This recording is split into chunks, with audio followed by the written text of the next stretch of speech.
So yesterday I asked you guys, what is your Lego Star Wars hot takes? And I just wanted to hear some crazy things and just react. Do I agree? Do I disagree? Like, some of these might not be that hot as you think. I got tons of responses, so I'm not going to be able to go over them all, but I'm going to go over a couple of them that really stick out to me. Pork and Beans 177 said, sequel sets were the best era of Lego Star Wars besides the Clone Wars. Dude. Because even when you're looking at some of the sequel sets, you realize, like, they had to remake Kylo Ren Shuttle so soon because it was bad. But a bunch of the transport sets are pretty good. But I'm also thinking about some of the things like Battle of Takodana. And, like, you gotta admit that those sets, like, if you're talking about best era, like, just look at Rogue One.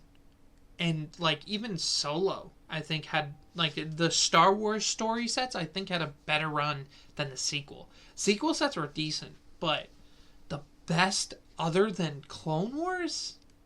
So that's a bit much. Navi says, how's it doing? Long time fan, but basically the hot take is helmet holes are actually really good and a massive improvement from the Phase 1 helmets and previous Phase 2 helmets and overall. Better than none. So when it comes to helmet holes, I think the most interesting thing to talk about is the fact that when you look at some of the other figures, let me grab them because they're sitting behind me. So when it comes to the figures, this one is rough because you can't put any attachments at all. And when it comes to the Rex that is in this variation, it sucks that you can't put antennas or anything. It just makes no sense. But when it comes to the other ones, the helmet holes are above where they should be. If you wanted the peak figure, you would be going with the classic clone where it's where it should be. Because the biggest problem with the helmet holes is that if they were where that dot was, underneath it, and they didn't just bulge out the side of the helmets, nobody would complain about them. Nobody at all. And for figures like Cody, I think they work perfect. They're like, this is a flawless figure to me, in my opinion. But when it comes to just like the basic troopers, like looking at both of them, the old one is going to take it almost every day. Especially where you say it's an improvement from the Phase 1 helmet, I can't see that at all. The Phase 1 helmets are absolutely perfect in all variations. Rolo says, the buildable droids C-3PO, K-2SO, BD-1 are the best things to come out of LEGO Star Wars behind minifigures? Oof.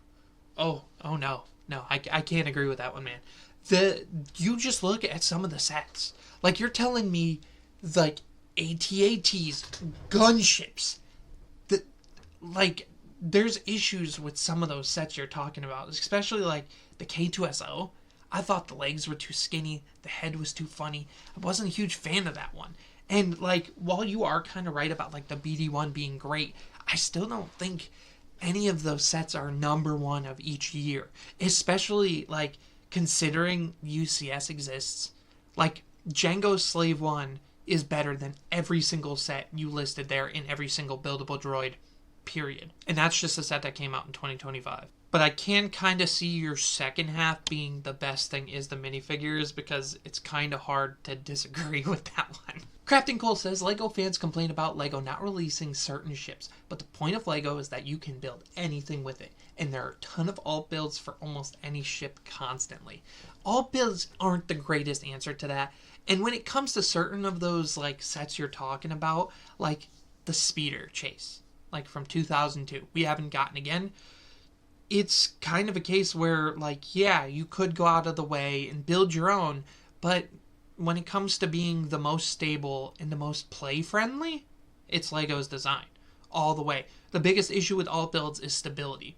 So expecting, oh, you can just alt build any ship, that's not the greatest excuse, especially since, like, not everyone can afford to buy $5 to $10 instructions for whatever they're building, on top of the LEGO that they're already spending a bunch of money on. It's totally true you can build whatever you want, but it's also a fact where some people kind of just prefer the way LEGO makes their sets, because LEGO will also release exclusive parts in most sets, colors you don't have in other ways. Like, you wouldn't be able to make like I keep bringing it up, the Jango Slave 1. They recolored a lot of pieces to make it that good, and they wouldn't just have those pieces for you to just make and create a mock out of. When it comes to making sets, sometimes they just make stuff and make pieces that would make the vehicle you are trying to make look better than it ever could before. And there's some cases where Lego completely folds and the mocks are phenomenal. So I agree with you. Yes, Lego is meant for building whatever you want, but it's also a case where sometimes Lego just makes the best version of something. UG says, I swear this Stormtrooper is good enough. This is excellent. I completely agree. They kind of botched. No, I don't even think they're botched. I think the new Stormtrooper helmets are not nearly as bad as everyone says it is, but something about these guys are just perfect. Maybe it's the nostalgia blinding, but it also could just be the simplicity. Like, that is a Stormtrooper through and through, and it looks phenomenal. So yes, I do believe it is good enough. Oh, and then right behind it, God's Not Dead. Hot take, all the helmet designs look better. Just, yeah, I think that it kind of is a case where, for many, I don't agree with Vader. Iron Man, sure. Stormtrooper, sure. But I think the new Vader helmets are better. But, like, when you're putting it right here with the Beach Trooper, yeah, that's a very solid trooper right there. George Pickens says that Slave Leia is the best minifig, the 2013 one. I disagree, because I've said it multiple times. My favorite figure of all time is Queen Amidala. I think this is the best Lego Star Wars figure ever. I think there's a lot of different ways that you can argue it. But if you're trying to argue that Slave Leia is the best, Gooner alert. It is a good figure though, not gonna lie. But it's not the best of all time. Melon1 says, Lego Star Wars is the weakest Lego theme right now out of Lego's entire catalog. Most of the Star Wars sets are too overpriced and not worth your money. That's not the worst take ever, but there's clearly worse themes. Like, you're looking at Mario and those stupid function sets. Mind you, if we're going with, like, we'll see how the smart brick sets actually play out when those are finally on shelves. But, like, you're also looking at Marvel, where Marvel, other than the CMFs, consistently drop figures that are way worse than anything Lego Star Wars has ever dropped. Like, they are repeating the same head on Captain America and Winter Soldier. Like, the builds are also terrible. Like, Marvel, and especially DC, dude. DC, you just get Batman. Superman just came out. One of the biggest movies of last year. And they give us a mech. And you're calling Star Wars the weakest theme? That's a bit biased. But if that's your feeling, true, but I think it's just not fact. Like, there's clearly other sets and themes that are weaker. Like Sonic the Hedgehog. If it wasn't for the figures, that entire theme and wave of sets sucks. JM says the 2020 501st Battle Pack is the best Star Wars Battle Pack by far. That was a moment in time. Like, we got the new Trooper helmets for the first time. I think that was the first time we got the new Phase 2. And that was, no, it wasn't the new one with the helmet holes. That was just the old one kind of brought back. I don't know what the difference was really between the one before that and that one. But that was a great figure. Those were great figures. And you got, like, a bunch of new droids to add to fight to it. And yeah, they did increase the price. But now you look at the $23 battle packs and you realize, yeah, that $30 price point wasn't the worst. Especially when it went on sale. Like, that 501st battle pack was great. Was it the best one ever? No. But I think it definitely makes a running pretty deep in the best battle pack ever tournament if we were ever to make one. Nami says, yeah, clones get too much hate. Helmet holes don't deserve the hate. We went over that, but the second one's the one I'm interested in. Lack of dual molded legs, lack of arm printing, and lack of printed pieces are not the worst thing in the world. First of all, just saying worst thing in the world, yeah, it's not the worst thing in the world, but when it comes to Lego Star Wars, it's one of the more annoying things. You cannot lie. Like, you see these CMFs that are $5, get the most beautiful detailing in the world, and you're sitting there like, oh, well, Grand Moff Tarkin can't get leg printing or boots. Okay? Like, in a $1,000 set, seriously? It's definitely something people should point out and pick on. Joseph Pickleton says, hot take, 2019 to 2022 was the best era for Star Wars sets, despite the downscaling starting to hit and prices starting to increase. It was a little bit before that, like the Rogue One wave and like some of the like early like 2018, 2017 sets is when I really got back into it. But you can't lie and say that like 2014 from Force Awakens onward, I think there was a pretty good time. But 2019 to 2022 was a very solid era, especially when you're comparing it to the last 3 years. I think those 3 years were genuinely better. I think every like summer wave, you were just like super psyched and super hyped. Like that one wave where we got like the AAT, that 501st pack. Like I remember, and then there was like a real, like the best, like AT-AT too, like the same wave. So I'm picking up what you're putting down. That's a valid take for best era. Cody Kilgore says microfighters are peak. I only wish we got them with unique minifigures.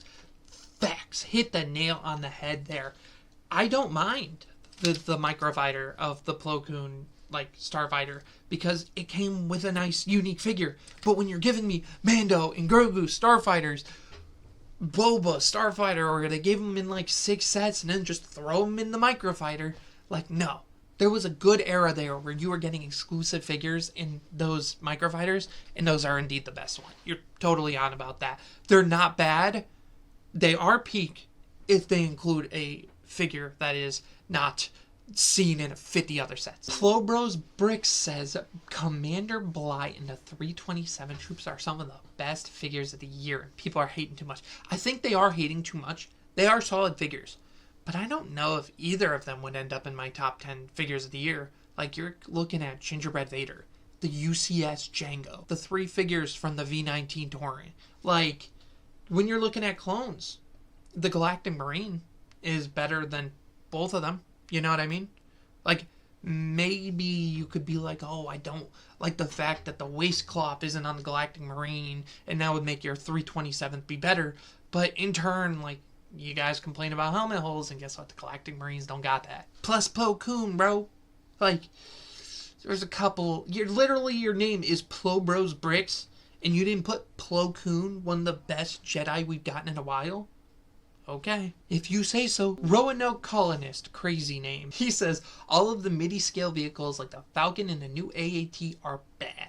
I don't understand the point of them. Overpriced, no play features, and not good at all for display.